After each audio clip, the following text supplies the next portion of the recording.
Non, bon, Tout à l'heure, je l'ai trouvé. Là, on va y mettre des œufs. Non, je l'ai trouvé. Enfin, oui, enfin, bref. Oui, vous avez un pouls, vous ou pas? Oui, j'ai un pouls, vous avez un pouls, du très bien. sang, C'est très, très bien. On prend sa tension, en général, quand on voit le médecin, enfin, quand il fait bien son travail, c'est qu'il y a la majorité des cas. Mais est-ce qu'il vous prend votre pouls? Non, on fait plus ça maintenant. Non, on fait plus ça, c'est un petit peu tombé en désuétude. On le faisait il y a très très longtemps. Maintenant, on prend votre tension, votre pression artérielle, mais le pouls, plus du tout. Or, ça va redevenir à la mode dans les cabinets médicaux depuis la parution des travaux de l'INSERM, d'une étude menée par le docteur Xavier Jouven. Et cette étude, en fait, a conclu à une corrélation entre la mortalité cardiovasculaire et l'accélération du pouls au cours de votre vie. C'est-à-dire que la fréquence cardiaque apparaît en fait comme un marqueur de risque cardiaque, de risque cardiovasculaire.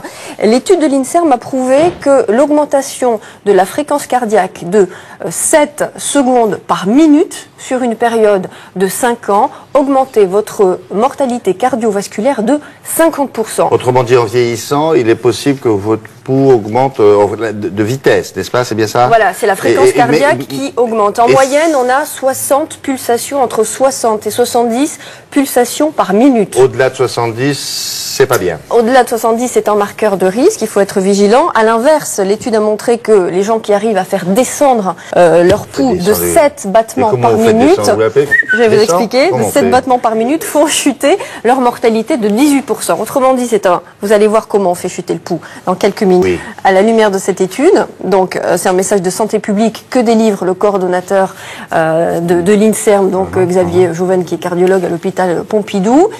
Il faut veiller à son pouls et tenter de le faire descendre, de faire chuter la fréquence cardiaque. Je crois que je l'ai chopé, là. On va voir comment. Bon, il faut le prendre au repos. Hein. Bah non, là, vous n'y êtes pas. Hein. Bah voilà. Bah oui. On y va. Un peu rapide, hein. Je vous dis ça comme ça.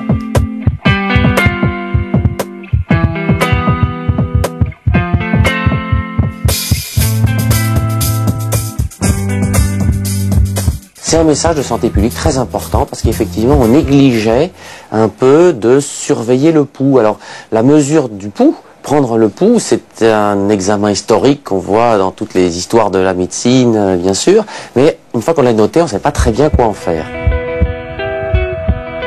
Alors, il va falloir s'en occuper. Et comment s'en occuper? Probablement, effectivement, il faut diminuer la fréquence cardiaque. Les sportifs de haut niveau, ils descendent jusqu'à 35 battements par minute. La fréquence moyenne, c'est entre 60 et 70.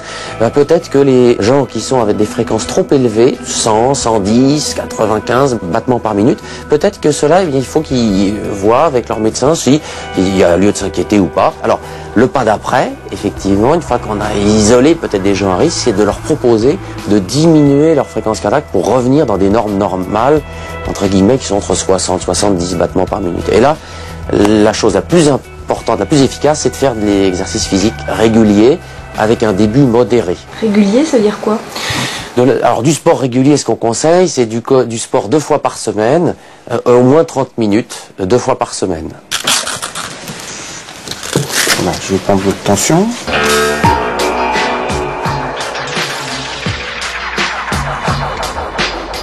Voilà, donc 119,89, la tension c'est parfait. Votre pouls est de 68. Votre poids habituel, madame? Je ne sais pas. Donc, en tout cas, c'est parfait. S'il vous arrive de constater chez un patient un pouls anormalement élevé, quelles seraient vos préconisations? Dans un premier temps, rechercher une cause organique, une cause thyroïdienne, une cause cardiaque. Et deuxièmement, si le pouls est vraiment élevé, j'adresserai certainement à un cardiologue pour qu'il puisse compléter l'examen. Et faire quoi, par exemple, comme examen? Certainement une écho cardiaque ou un électrocardiogramme. Oui, terrible. Ouais. Bon, alors 13,7, tension, pouls 64. Athlète! Vous disiez comment fait-on baisser la fréquence cardiaque en faisant du sport? Il faut savoir que le sport peut faire baisser la fréquence cardiaque. Non. La fréquence cardiaque chute de 10 à 20 battements par minute quand on fait un sport régulier, à savoir au moins 30 minutes 2 fois par semaine. Alors, attendez, doucement. 30 minutes. Par exemple, un petit vélo d'appartement, ça roule? Ça va, ça va, ça 30 marche? minutes, une fréquence 30 minutes, correcte, 30 minutes, 2 fois par semaine. 2 fois par semaine, on fait ça? Oui, ça peut faire, sur 5 ans, sur 10 ans, ça peut faire chuter votre fréquence cardiaque de 10 à 20 battements par minute, ce qui est l'essentiel, c'est de faire que la machine fonctionne, n'est-ce pas, que le cœur batte. Bien sûr. Donc il y a d'autres moyens pour ça. Entraîner, la tendresse, la mûre. Oui, oui. Le pouls, faut le prendre au repos, hein, sans émotion. Oui, oui. Avant, vous le voyez, ça vient, excuse-moi. Bon, aimons-nous maintenant. Non, c'est pas possible, ça. Et après, c'est pas bon non plus. Bon, donc, le message, la conclusion, c'est que... On s'en fout, hein. La conclusion, c'est qu'il faut reconsidérer le pouls. Aujourd'hui, la fréquence cardiaque, jusque-là, on l'a négligée. Il faut savoir que la Société française de cardiologie a listé 18 facteurs de risque cardiovasculaire et il ne figure pas du tout sur cette liste la fréquence cardiaque. Or, ces travaux de l'INSERM vont faire un petit peu changer les choses. Maintenant, chez le médecin généraliste, on sera en mesure de vous prendre votre pulsation cardiaque, votre fréquence pour voir si vous êtes au-delà des 60 pulsations minutes. Voilà. Les sportifs ont 35 pulsations minutes. Hein? Les sportifs, les grands sportifs, oui. Ah, les très grands. Les bons sportifs. Nous, c'est quoi? Des très très grands. Les bons sportifs ont 35 pulsations minutes. Nous, on est en moyenne autour de, 60, c'est bien.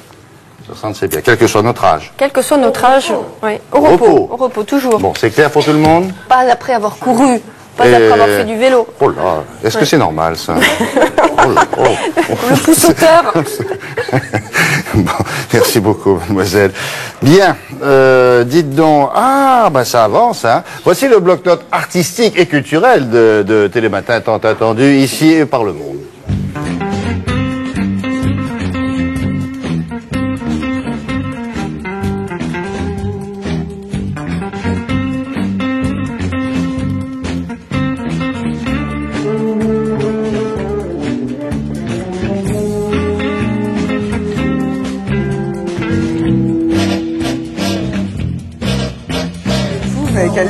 Non, c'est pas des problèmes de pouls. On ne fait pas la maligne, vous, hein, Charlie, parce que vous ne savez pas, vous avez mesuré votre truc, là? Oui, c'est un peu élevé. Alors justement, faire du cinéma, ça peut provoquer ça, faire de la télé aussi. Remarquez, ça augmente vos pulsations minutes. C'était le cas hier quand il y avait plus d'une trentaine de réalisateurs qui ont monté les marches du festival pour présenter leurs petits 3 minutes. Chacun son cinéma, ça s'appelait. C'était bien ça, c'était bien. Bon, à part ça, nous on va s'intéresser... À part ça, il y a aussi des films qui ne sortent pas qu'à Cannes. Qu'à Cannes, c'est joli. Qu'à Cannes. Et ça uniquement sort... à Cannes. Alors ça sort mercredi dans 10 jours. Ça s'appelle UV. Regardez ça. Ah oui, il y a beaucoup de UV, il y a beaucoup de soleil. On dirait une pub pour une crème solaire. Oui, hein, ça irait bien bouche. Qui est d'ailleurs sponsorisé au Festival de Cannes. On va pas dire la marque, mais ça ressemblerait à une pub comme ça. Vous auriez pu vous en parler. Oui, parce que comme il n'y en a pas beaucoup. Hein. Ben non, mais... Je suis là, si, il y en a beaucoup, William. Alors, c'est le 3e film de Gilles Paquet-Brenner. Gilles Paquet-Brenner, en 2001, il a réalisé Les Jolies Choses. Les Jolies Choses, c'était le roman de cette auteure à succès, Virginie Despentes.